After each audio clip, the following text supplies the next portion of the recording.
This is the grizzly bear, 300 pounds of apex predator. The animal that wolves avoid and mountain lions defer to. It backs away from a wolverine. So does the wolf pack, so does the mountain lion, so does the puma, the black bear, and every other large predator that shares territory with this animal across the northern hemisphere. A wolverine, 35 pounds, roughly the size of a medium dog. Every apex predator in the wolverine's range, independently, arriving at the same conclusion: not worth it. And the reason they all arrive at that conclusion is the same reason, and understanding it changes how you think about every predator on this planet. But before we get there, let's acknowledge what makes this question so strange. Because the wolverine's reputation is everywhere. Indigenous peoples across North America, Scandinavia, and Russia independently developed traditions treating the wolverine as something apart from other animals. Not just dangerous, but different in kind. Some indigenous nations called it skunk bear. The Algonquin called it caribou. Norse mythology associated it with qualities that other predators didn't share.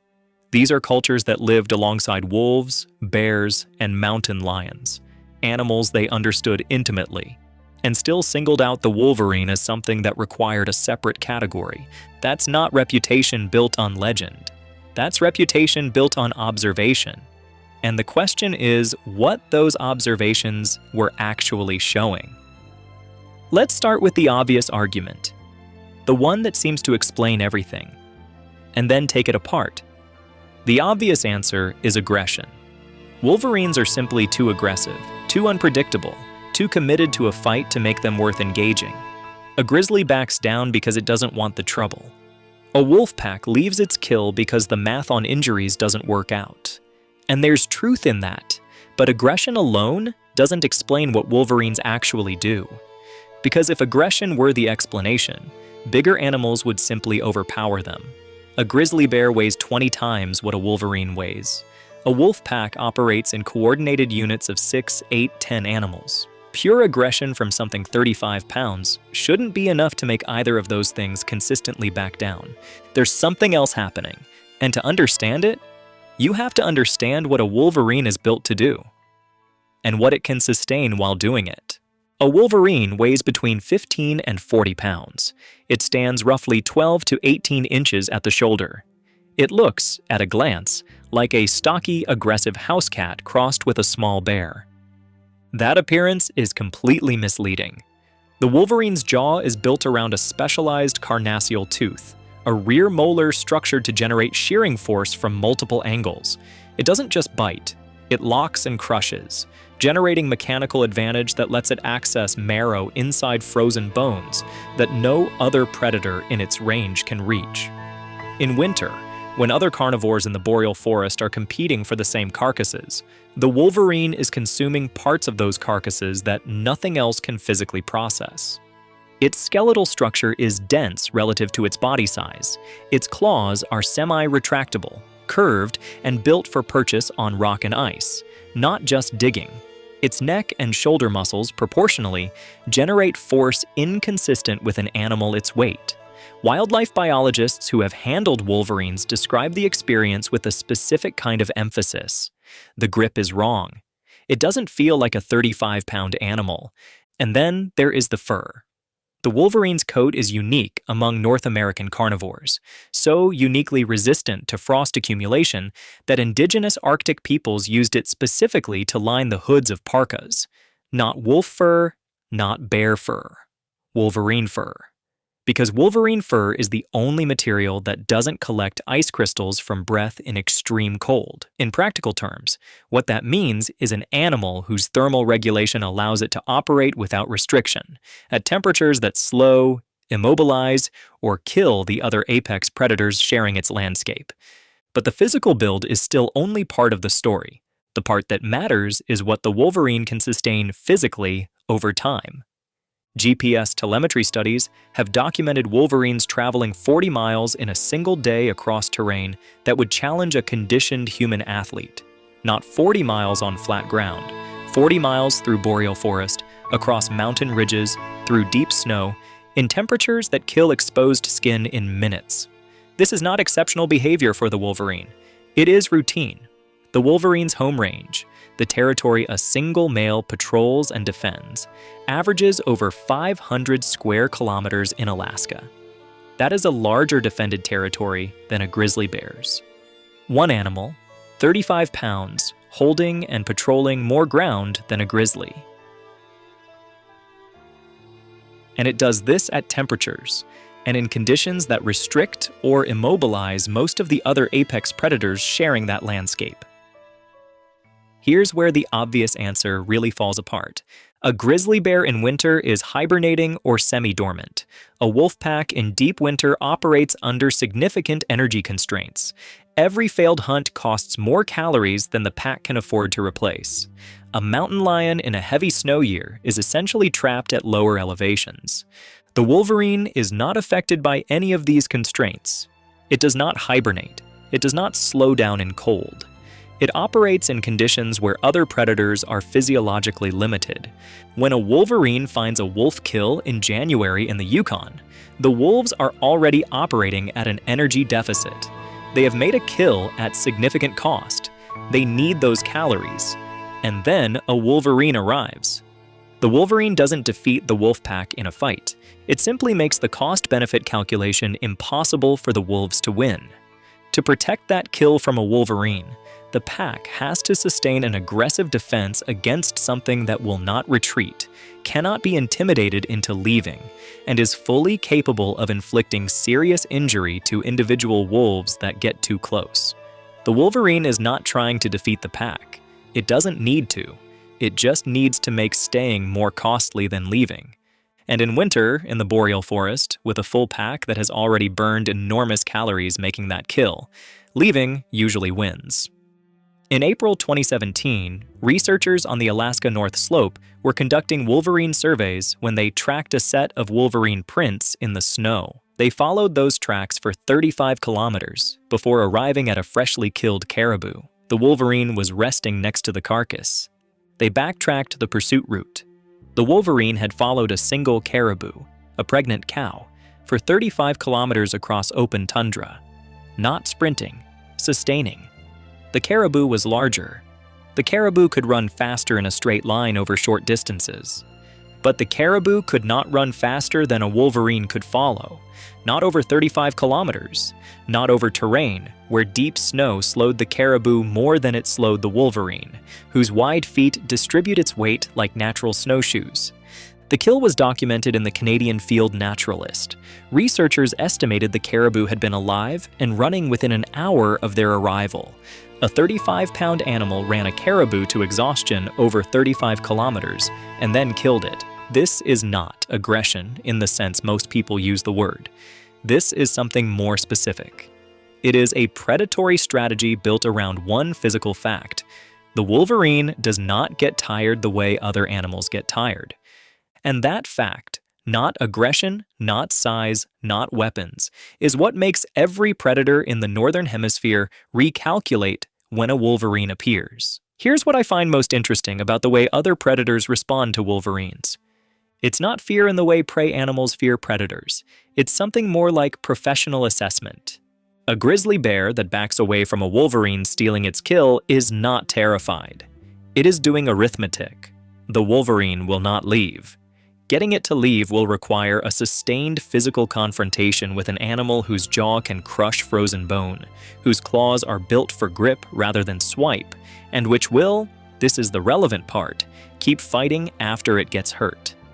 This last point is what predator-on-predator research keeps returning to. Most animals, when injured in a conflict over food, disengage. The injury raises the cost of the fight above the value of the resource. That's rational behavior in most species. The wolverine does not consistently do this. Documented confrontations between wolverines and much larger animals, gray wolves, black bears, mountain lions, show a pattern that wildlife researchers describe as sustained engagement past the point where most animals would withdraw. The wolverine does not appear to perform the same cost-benefit calculation that governs conflict behavior in most predators. whether this is pain tolerance, neurological difference, or something behavioral that developed alongside the wolverine's specific ecological niche in environments where resources are scarce and competition is constant. Researchers don't have a complete answer. What they have is the outcome. An animal that most large predators in its range have learned, through direct experience or inherited behavior, to treat differently than they treat other competitors. In Scandinavia, wolverines kill domestic reindeer in sufficient numbers that the governments of Norway and Sweden have established formal compensation programs for herders who lose animals to wolverine predation. The programs require herders to hire rangers specifically to document wolverine den sites and monitor reproduction in exchange for compensation payments when animals are lost. This is not a minor problem. It is a structured governmental response to a predator that kills enough livestock, reliably enough, that an institutional solution became necessary. The wolverine isn't killing these animals in remote wilderness where no one is watching. It is operating inside managed herding landscapes, in the presence of human infrastructure, dogs, and regular human activity, and doing so on a schedule consistent enough that the Norwegian and Swedish governments had to build bureaucratic systems around it. One researcher working on the Scandinavian compensation program described it simply: "You cannot herd reindeer in wolverine country without accepting wolverine losses. There is no technique, no fence, no herding strategy that eliminates the variable. The wolverine is a fixed cost of operating in its range." In 2019, a wolverine entered a neighborhood in Anchorage, Alaska. Over a period of weeks, it killed chickens, rabbits, and several domestic animals. The Alaska Department of Fish and Game issued advisories. Wildlife biologist Dave Battle, responding to public concern about human safety, stated that he did not expect the animal to start targeting people, not because wolverines are incapable of injuring a human, but because, in his assessment, they simply don't bother. That last distinction matters more than it might seem. There has never been a documented unprovoked wolverine attack on a human. Not one. In the entire scientific and historical record across North America, Scandinavia, and Russia. Not because the wolverine couldn't hurt a person. The jaw that crushes frozen caribou bone, the grip that wildlife biologists describe as wrong for the animal's size, the sustained engagement that makes wolf packs reconsider. Those tools are present. The wolverine just hasn't found humans worth the calculation. Here's the question that the data keeps raising and that researchers haven't fully answered. What exactly is the wolverine afraid of? The honest answer is not much. Field guides and wildlife databases consistently note that wolverines have no significant natural predators other than humans.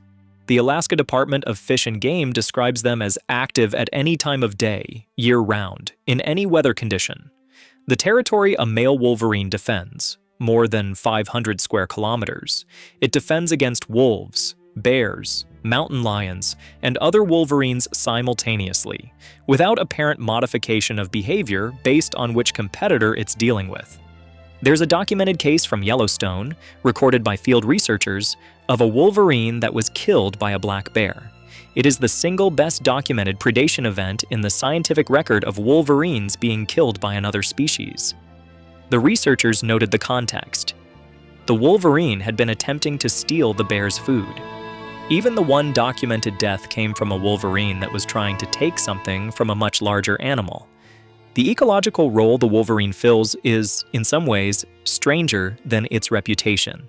It is not the apex predator in any ecosystem it inhabits.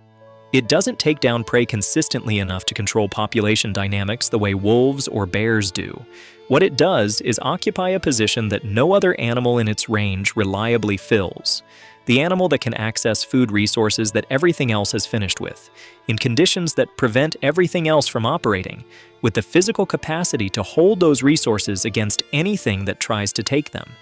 It is less a predator than a force of nature in a specific ecological niche. And the animals that share that niche, the wolves, the bears, the mountain lions, have all, through whatever combination of experience and learned behavior, come to understand that the wolverine is simply a different kind of problem than any other competitor they encounter. GPS collar studies tracking wolverine and wolf movements in overlapping territories have documented wolves consistently avoiding areas where wolverines are actively present, not because wolves can't operate in those areas, but because the cost-benefit calculation on a direct confrontation keeps coming up negative. The wolves go elsewhere, the wolverine stays. What that means ecologically is that a single wolverine, one animal, 35 pounds, can functionally exclude a wolf pack from a section of landscape simply by being there. Not by fighting, not by displays of aggression, just by existing in a way that other predators have learned to route around. Researchers in Norway and Sweden have documented the same pattern in wolverine reindeer herding country. Wolverines operating in a landscape don't just kill individual animals, they change the movement patterns of everything else in the area. Wolves, bears, the herds themselves. The wolverine functions less like a predator and more like a persistent variable that every other animal in the system has to account for in its behavior. That is an unusual amount of influence for a 35-pound animal. The grizzly bear that backs away from a wolverine over a kill is not making a mistake. It is making the correct calculation. A 300-pound grizzly backing down from a 35-pound wolverine is not a failure of nerve. It is an accurate assessment of the specific kind of damage a wolverine can do, the specific inability to make it stop through the normal mechanisms of predator-on-predator conflict, and the specific conditions, usually winter, usually scarcity, usually high energy cost, under which that conflict is happening. The wolverine wins not because it is the strongest animal in its environment. It is not. It wins because it has made the calculation that the other animals in its environment have all concluded. Engaging one fully is not worth what it costs. Every predator on Earth operates on some version of that calculation. Most predators that encounter each other perform it quickly, using size and posture and species recognition as shortcuts. A wolf pack sees another wolf pack and can estimate the outcome of a conflict within seconds based on numbers and body language. A grizzly sees a mountain lion and knows immediately what that interaction is worth. The wolverine breaks that shortcut. Its size suggests one calculation. Its behavior produces a different one. Every predator that has encountered a wolverine for the first time and tried to apply the size-based shortcut has been wrong. And the predators that share its range, the ones that encounter wolverines repeatedly across generations, have learned to skip the shortcut entirely and go straight to the accurate answer, which is not worth it. Move on. The wolverine is the animal that, in its corner of the world, has made itself the wrong answer to that calculation for everything it shares the landscape with. That is not reputation. That is the outcome of millions of years of evolution in the most resource-scarce, climatically extreme environment on the planet, producing an animal that does not get tired, does not back down, and that every predator in its range has quietly agreed is more trouble than it's worth. The next video on this channel is about an animal that uses a completely different strategy to dominate its environment, not endurance and aggression, but coordination and intelligence. Why lions, the apex predator of the African savanna, have learned to avoid one specific animal they could theoretically defeat. That video is next.